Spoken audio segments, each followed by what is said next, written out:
The President of the United States, Donald Trump, dropped a big announcement. Starting March 12th, all steel and aluminum coming into the country, including from Canada, would get hit with a hefty 25% tax.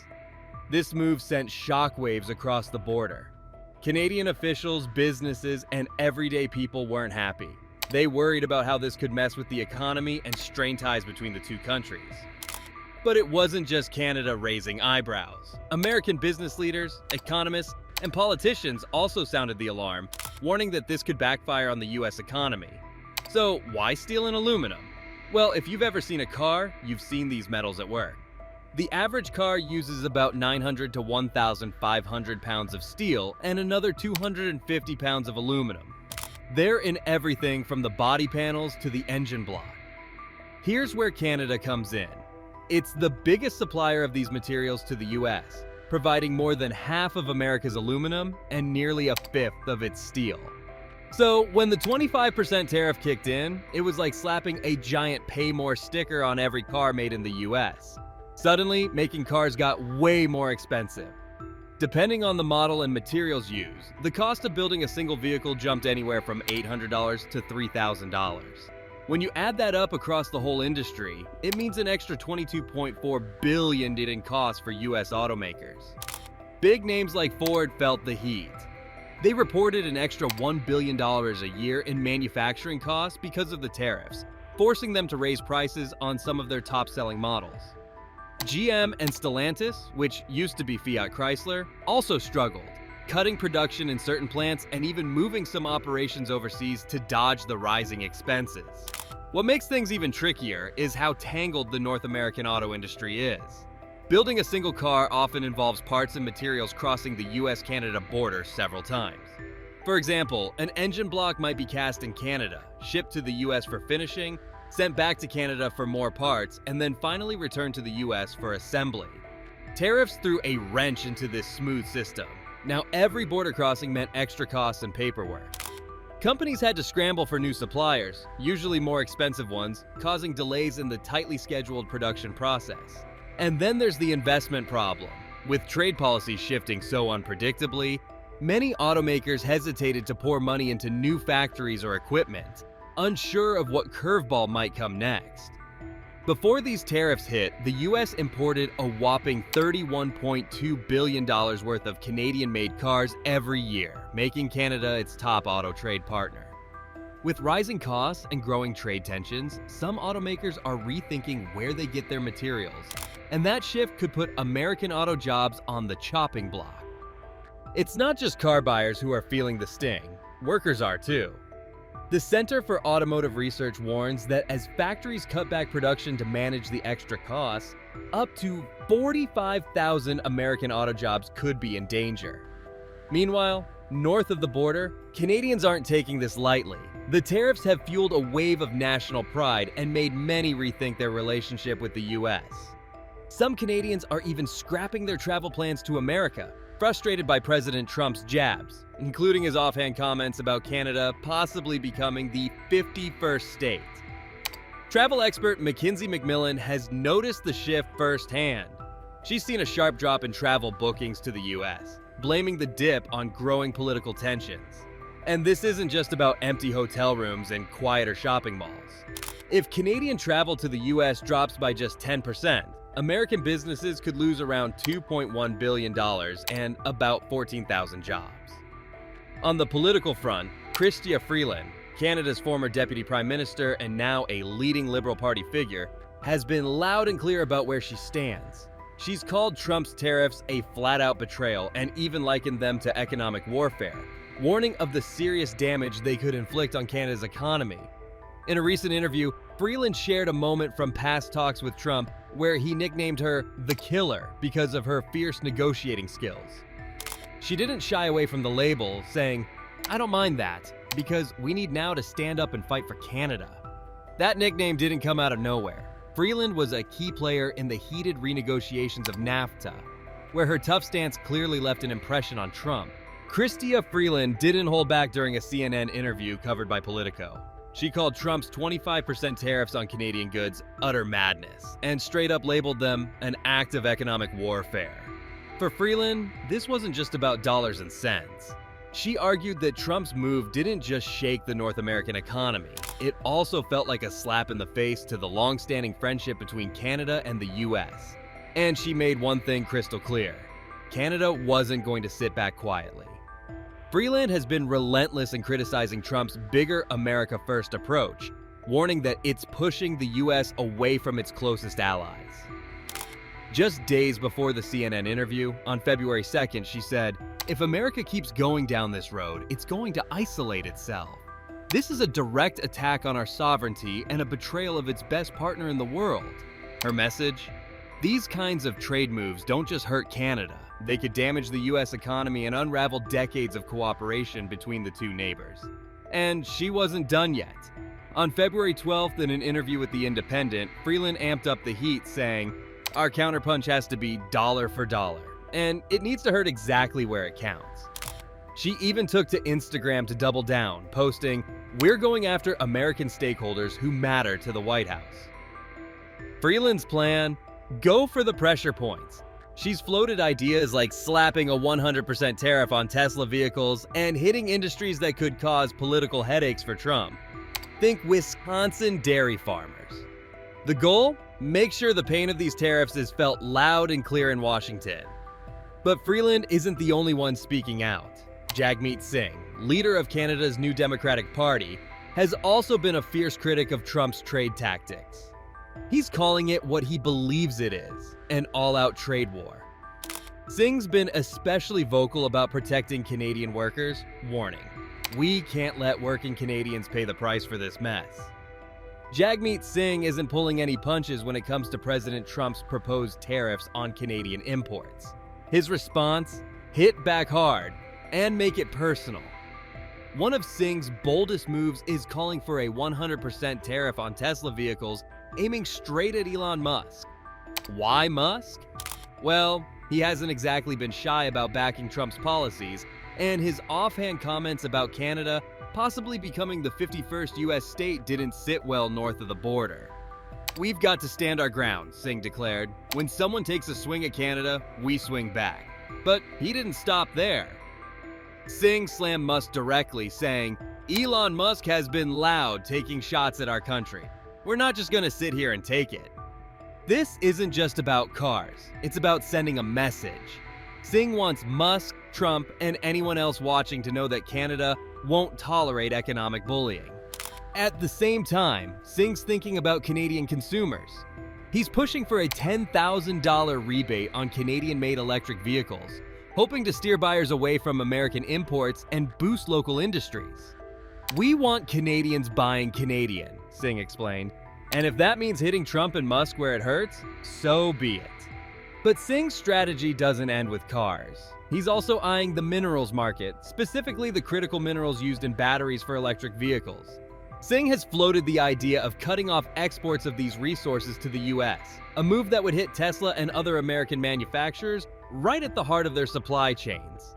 "We have leverage, and it's time we use it," Singh said. Meanwhile, on the other side of the political spectrum, Pierre Poilievre, leader of Canada's Conservative Party, is also speaking out against the tariffs. But his focus is a bit different. At a packed rally in Ottawa, Poilievre made it clear: Canada will never be the 51st state. His plan? A Canada First agenda, which includes boosting military spending, adding patriotic language to citizenship oaths, and breaking free from heavy economic reliance on the US by diversifying energy and trade partnerships. This heated debate comes as Tesla's presence in Canada continues to grow. In recent years, the company has seen its sales numbers rise and fall, influenced by everything from shifting consumer demand to supply chain hiccups and global economic shifts. Tesla's ride through the Canadian market has been anything but boring. Let's take a spin through how things have played out over the years. Back in 2018, Tesla was cruising. The buzz around electric vehicles was growing fast, and the Model 3 was the star of the show. That year, nearly 12,900 Teslas rolled onto Canadian roads, as more drivers ditched gas for green energy. But then came 2020, and, well, you probably remember how that year went. The COVID-19 pandemic threw a wrench into everything, and Tesla wasn't spared. Supply chains got messy, factories slowed down, and wallets tightened. Sales dipped to about 9,487 cars, a 26.5% drop. But Tesla didn't stay in the slow lane for long. In 2021, the company bounced back in a big way, with sales soaring to around 20,799 vehicles. That's more than double the previous year's numbers. Why the comeback? People were back to shopping, the EV craze was stronger than ever, and Tesla had ramped up production. Quick pit stop. If you're enjoying this ride through Tesla's journey, why not give us a thumbs up? It helps us reach more people. Got thoughts? Drop them in the comments. We love hearing from you. All right, back on the road. Then came 2022, and Tesla hit the accelerator. Sales shot up to about 45,000 cars. Gas prices were through the roof, charging stations were popping up everywhere, and more people were thinking, hey, maybe it's time to go electric. 2023 saw another solid climb with over 48,000 Teslas hitting the streets. And in 2024, the momentum kept going, with sales jumping another 15.1%. That marked 5 straight years of growth, and Tesla was firmly at the top of the EV game in Canada. That year, electric vehicles made up 6.13% of all car sales in the country, a big win for the EV world. But then early 2025 threw a curveball. Suddenly, Tesla's sales in Canada nosedived by a whopping 70% from December 2024 to January 2025. Why the sudden drop? Some folks think the growing tensions between the US and Canada might be to blame, especially with all the talk about tariffs and trade fights. But let's not jump to conclusions just yet. January is always a weird month for car sales, and sometimes it's just the winter blues. Tesla's bumpy start to 2025 wasn't just about icy roads or seasonal slumps. There were bigger forces at play. First off, government incentives that once made buying a Tesla easier on the wallet started to vanish. The federal IEV rebate program was suddenly put on pause, and some provinces tweaked their own deals, leaving buyers without those sweet discounts. Then came Tesla's price hike in January 2025. Without the rebates, the cost of owning a new Tesla shot up fast, by as much as $21,000 in Quebec and $18,000 in British Columbia. And guess what? Those are the provinces where people love electric cars the most. It's no wonder some folks decided to hold off. But zooming out from Tesla for a moment, there's a much bigger picture here. The deep, complicated money dance between the United States and Canada. These two neighbors aren't just close on the map. Their economies are like puzzle pieces that fit perfectly together. In 2024 alone, goods and services flowing between the two countries hit around $1.2 trillion. To break that down, the US sold about $349.4 billion worth of stuff to Canada, while bringing in $412.7 billion from the north. That leaves the US with a trade deficit of $63.3 billion. But here's the thing, a big chunk of that comes from energy imports, which America really depends on. For Canada, the US is its biggest customer. About 75% of everything Canada exports ends up heading south. On the flip side, Canada buys nearly 18% of all US global exports, making it America's top export destination. And unlike US trade with places like China or Mexico, which can be pretty one-sided, the Canada-US relationship is more like a balanced seesaw. They trade a lot of the same kinds of goods, and both economies rely heavily on that back and forth. This tight connection was further locked in with the United States-Mexico-Canada Agreement, USMCA, which replaced NAFTA in 2020. The USMCA didn't just modernize old trade rules, it made sure industries like auto manufacturing, dairy, and energy had clearer protections and smoother operations across borders. Here's why this matters. More than 2 million American jobs depend on trade with Canada. So even though the US economy is bigger overall, its factories, energy grid, and major supply chains still lean heavily on its northern neighbor. When it comes to trade between the United States and Canada, it's not just about swapping maple syrup for burgers. These two countries are deeply linked across some pretty big industries. Let's break it down. Energy. Canada keeps America running. Think of Canada as America's energy buddy, the one who always has a full tank of gas. In 2024, the US bought about $180 billion worth of Canadian energy, making up nearly 44% of all US energy imports. That's a massive slice of the pie. More than half of the crude oil the US brings in comes from Canada. Why? Because many American refineries, especially in the Midwest, are specifically built to process Canada's heavy crude oil. Without it, these refineries would struggle to keep up. But it's not just oil. Canada also sends tons of natural gas and electricity south of the border. States like New York, Michigan, and Minnesota count on Canadian electricity to keep the lights on. Now, here's the kicker. If something disrupted this energy flow, it wouldn't be pretty. Gas prices in the US could skyrocket by up to 30%, and energy shortages could ripple across the country. Alternative sources like the Middle East or Venezuela wouldn't be able to cover the gap fast enough. Automotive, the cross-border car factory. When you hop into your car, there's a good chance it's been on quite a road trip before it even hit the dealership. The US and Canada's car industries are so tightly connected that they practically function as one big assembly line stretching across the border. Here's how it works. More than 75% of cars made in Canada end up in US driveways. Meanwhile, about 60% of car parts made in the US are shipped to Canada for final assembly. And it's not just a one-and-done deal. Some parts cross the border up to 6 times before a car is fully built. One of the busiest spots for this back and forth is the Detroit-Windsor corridor, where over 2.3 million vehicles cross the border every year. Major car makers like Ford, General Motors, and Stellantis rely on factories on both sides to keep costs low and production rolling smoothly. This super integrated system means that if one side hits a snag, say supply chain issues or trade disputes, both countries feel it. It's like a giant game of Jenga. Pull out the wrong block and the whole tower could wobble. When it comes to trade between the US and Canada, it's like a giant well-oiled machine until someone throws a wrench into it. Let's talk about what happens when that machine starts to break down. Cars could get pricier fast. Imagine going car shopping and suddenly seeing prices shoot up by $4,000. Sounds brutal, right? That's exactly what experts say could happen if a 25% tariff hits Canadian-made auto parts. Since American car makers rely heavily on parts from Canada, adding new fees would drive up production costs. And guess who ends up footing the bill? Yep, the customer. It's not just about car prices, though. If trade gets messy through tariffs or stricter border rules, it could slow down the entire production process. Think of it like a traffic jam for car parts, delaying assembly lines and leading to fewer cars on lots and higher prices across the board. Metals and minerals, the unsung heroes of manufacturing. You might not think much about where steel or aluminum comes from, but American factories sure do. In 2024 alone, over $42 billion worth of metals and minerals came from Canada to fuel US industries. That's 11% of all US imports from its northern neighbor. Here's the breakdown. Aluminum? Over 80% of it comes from Canada. Steel?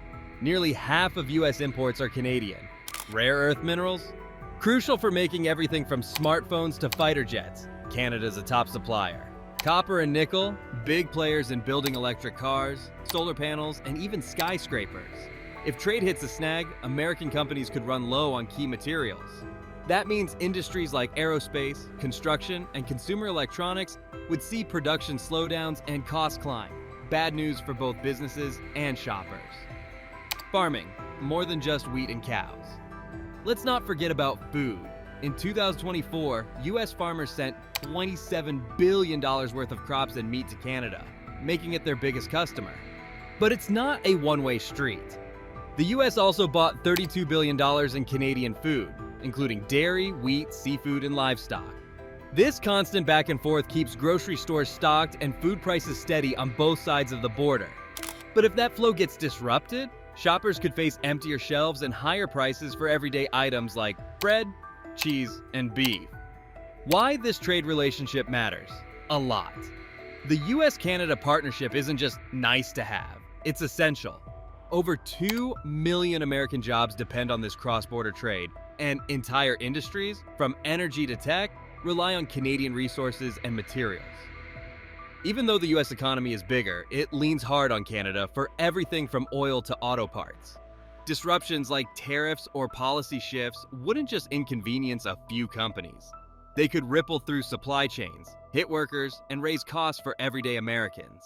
If you found this video interesting, be sure to hit that like button, and don't forget to subscribe.